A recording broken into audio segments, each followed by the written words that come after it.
కీర్తనల గ్రంథము 8వ అధ్యాయము.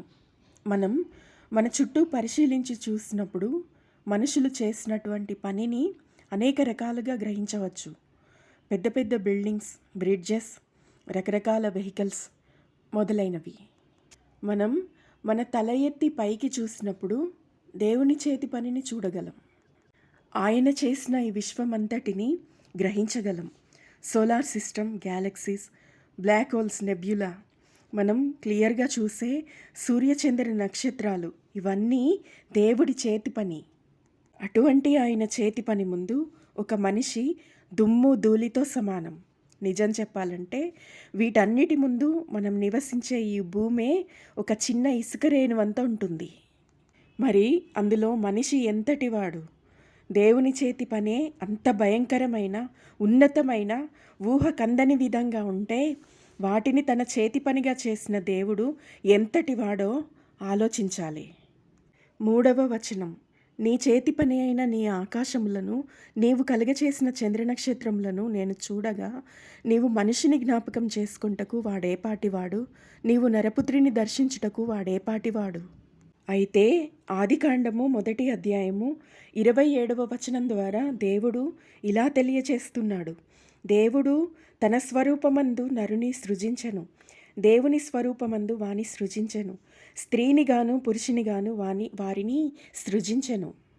అయితే దేవుడిచ్చిన ఆజ్ఞను అతిక్రమించడం వలన భూమిపై తన యొక్క అర్హతను పోగొట్టుకున్న మనిషి తిరిగి దేవుని కుమారుడి పాప ప్రాయశ్చిత్తం మూలంగా తిరిగి జీవమును, అధికారాన్ని పొందుకుంటూ క్రీస్తు ద్వారా మనం తిరిగి నిలబెట్టబడుతున్నప్పుడు క్రీస్తు యేసు యొక్క స్థానం ఏమిటో మనకు తెలియాలి. క్రీస్తు యేసు తండ్రి అయిన దేవుని ద్వారా పొందుకున్న అధికారం ఎటువంటిది అంటే, దేవుడు తనని తాను తప్ప తాను చేసిన సమస్త సృష్టిని అంతటినీ యేసుక్రీస్తు పాదాల క్రింద ఉంచాడు. మహోన్నతమైన, భయంకరమైన, అత్యద్భుతమైన ఈ సమస్త సృష్టి క్రీస్తు యేసు పాదాల క్రింద ఉంది. మనం సేవిస్తున్న క్రీస్తు అటువంటి వాడు. ఆయనను మాటలతో మనం వర్ణించలేము. ఆయన మన ఊహకు అందనివాడు. యెషయా గ్రంథము 51వ అధ్యాయము 16వ వచనం మనం ఇప్పుడు గుర్తు చేసుకోవాలి.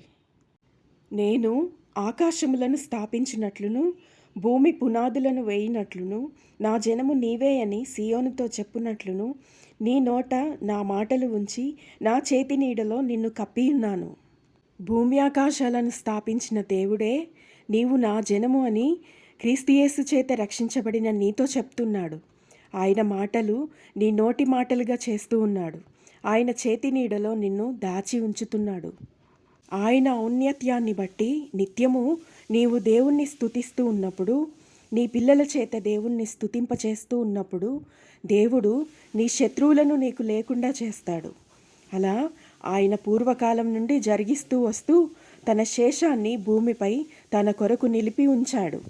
2వ వచనం, శత్రువులను పగ తీర్చుకుని వారిని మాన్పివేయుటకై నీ విరోధులను బట్టి బాలుర యొక్కయు చంటి పిల్లల యొక్కయు స్తుతుల మూలమున నీవు ఒక దుర్గమును స్థాపించి ఉన్నావు. ప్రార్థన. ఆకాశ మహాకాశములు పట్టజాలని దేవా, నీ పాదములకు కోటాను కోట్ల వందనాలు. ఈ సమయంలో బలిష్టమైన నీ చేతుల క్రిందకు మమ్ములను మేము మా ప్రాణాత్మ దేహములను అప్పగించుకుంటున్నాము. నీ కొరకు మమ్ములను, నీ నామ మహిమ కొరకు మమ్ములను భద్రపరిచి నడిపించుమని మా ప్రభు అయిన యేసుక్రీస్తు నామమున వేడుకుంటున్నాము తండ్రి. ఆమెన్.